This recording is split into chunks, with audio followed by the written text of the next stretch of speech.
Welcome back. Today we're going to be talking about universal themes, and specifically our universal theme that we're looking at in this unit, which is revolution, or the battle for human rights, and looking at several revolutionaries and their different ideas about pursuing those human rights. And yeah. So, universal themes, we talked about this a little bit in class. Um, A universal theme is a theme which transcends borders, language, culture, era, etc. They are the big themes, and they're the themes that which reflect the human experience. And what I mean by big and transcending border and culture is that any person, anywhere, in any era can identify with these themes. Um, that isn't to say that there are not cultural differences in regard to them, but they are deep human themes that come out of the human experience that people at various points in time have felt, have struggled with. And I think it'll probably be easiest to explain if we look at some examples. So here are a few examples of universal themes, just a few. There's coming of age, which is including a fall from innocence. No matter which culture, no matter if you come of age at an extremely early age, you have to come of age at some point. That is transitioning from child to adult. A fall from innocence, meaning knowing that there is, the hardship in the world, um, and, feeling unprotected, feeling that you must take care of yourself. That happens at some point. It's a universal theme because, every person starts out as a child initially and has to transition from childhood into adulthood. Falling in love is another universal theme, although of course there are many cultural differences regarding falling in love, or whether that love is in marriage and how marriages work, or whether it's just something that you ignore. Even if it's not something encouraged at all by the society like it is in our society, it is still a thing that happens. It's still a universal theme. Universally, humans fall in love. That is what happens. Um, so it's universal, or at least everyone will understand it. The struggle for contentment, so wanting to be happy with your lot in life, not wanting more than you can obtain, or being unhappy for any specific reason. It's a struggle for most humans. So this is a theme which will transcend culture. People in any era will struggle for contentment and being happy where they are.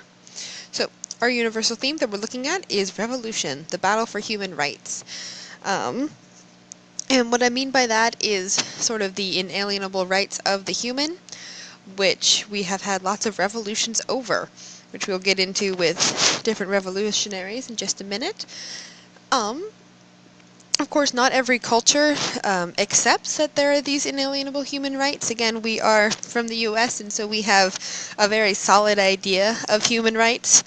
But whether or not the culture recognizes it, we can look throughout history and see that people, no matter how downtrodden they are, people have felt that they should have rights. There is something within the human that makes them feel that they deserve some basic things, to be treated like humans, and what that means to be treated like humans.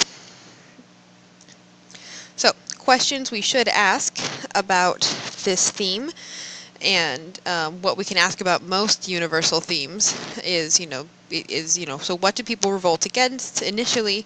So if we're talking about revolution, because what is it that makes people start a revolution?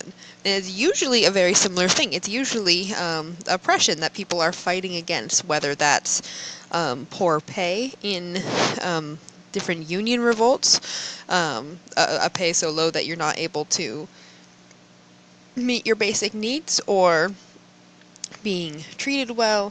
Of course, the civil rights movement, it was all about, being treated like humans, regardless of skin color. And so what do people revolt against? And it's usually being treated inhumanely, um, which is what makes it universal. And we should also ask, why do these people revolt? What is it in them that makes them revolt? And what does this say about being human? That people have this thing within themselves that makes them feel that they have a right to live in a certain way, or just not under the oppression of other people. Alright, so people from all around the world and at all different times have had the same notion. So, we know this one very well. We hold these truths to be self-evident, that all men are created equal, that they are endowed by their Creator with certain unalienable rights, that among these are life, liberty, and the pursuit of happiness by Thomas Jefferson. But these are other revolutionaries who have said similar things. This is Simón Bolívar, whom Bolivia is named after, actually. When tyranny becomes law, rebellion is a right, and tyranny is people oppressing other people and taking away these inalienable rights. Here's Bhagat Singh. He is a revolutionary from India. He says, revolution is an inalienable right of mankind. Freedom is an imperishable birthright of all. Birthright of all, there's that idea again that every human intrinsically has these rights. And here's Maximilien Robespierre from France during the French Revolution.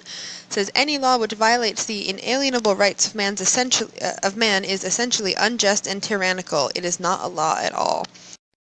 So while we have Jefferson from the U.S., of course, who we know, these other revolutionaries are from many different places in the world. We have, Simón Bolívar, who actually led revolutions all over South America. He was in several different countries. And then Bhagat Singh from India, and Robespierre from France. So these are people from all over the world who have these same ideas. Alright, types of revolutionaries.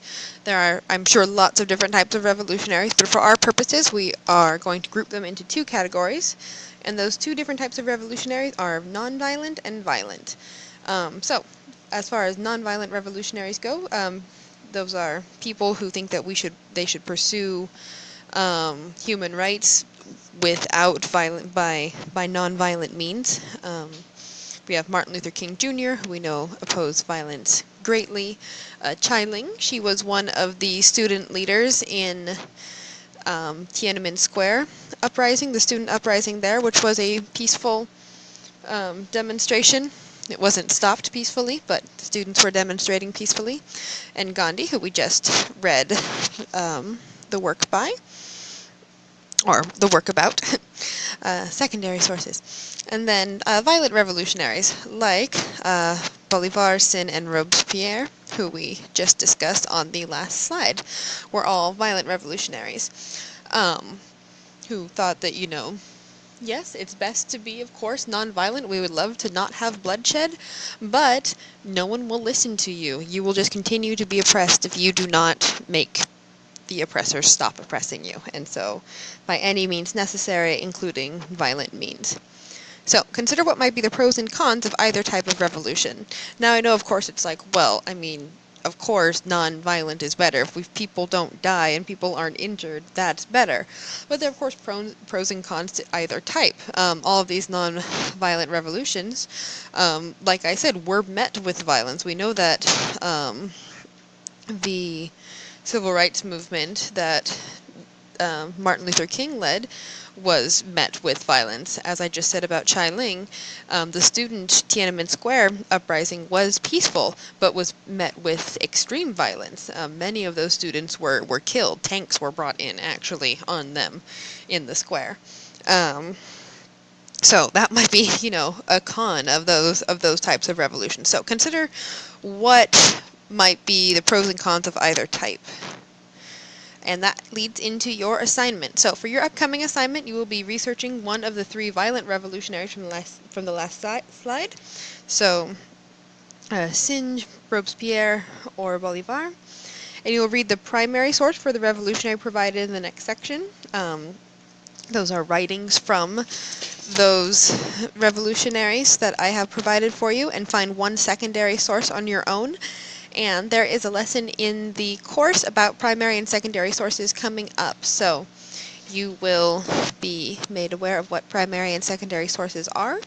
You will then compare this revolutionary with Martin Luther King Jr. So your primary source for Martin Luther King will be Letter from Birmingham Jail, and you'll find a secondary source on your own.